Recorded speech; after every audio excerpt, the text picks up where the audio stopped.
AP రాష్ట్ర కాంగ్రెస్ అధ్యక్షురాలు షర్మిల స్వరం మారింది. చంద్రబాబు, పవన్ కళ్యాణ్ను వెనకేసుకుని వచ్చే ఆమె ఇప్పుడు వాళ్ళపైనే ఘాటు వ్యాఖ్యలు చేస్తోంది. వాళ్ళిద్దరిని వదిలిపెట్టడం లేదు. సమయం, అవకాశం దొరికిన ప్రతిసారి ప్రశ్నలు సంధిస్తూ ఇరకాటంలో పెడుతుంది. 2 రోజుల క్రితం ఆమె చంద్రబాబుపై తీవ్రంగా విరుచుకుపడ్డారు. సూపర్ సిక్స్ అన్నావు ఎక్కడ బాబు? అమ్మకు వందనం అన్నావు, నాన్నకు 99 రూపాయలకే వాటర్ బాటిల్ ఇస్తున్నావు అంటూ షట్టర్లు వేశారు. 100 రోజుల పాలనలో చెప్పుకోదగింది ఏమీ లేదు కానీ మందుబాబులకు మాత్రం తక్కువ ధరలకే మద్యం అందించడం నీ పరిపాలన ఏంటో ప్రజలకు అర్థమైందని వ్యాఖ్యానించారు. అలాగే పవన్ కళ్యాణ్ను కూడా వదిలిపెట్టడం లేదు.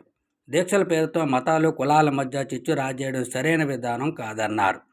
దీక్షలు చేసేవారు ఎవరైనా చెప్పులు వేసుకుంటారా? కానీ మీరు వేసుకుని సనాతన ధర్మం కోసం మాట్లాడటం విడ్డూరంగా ఉందన్నారు.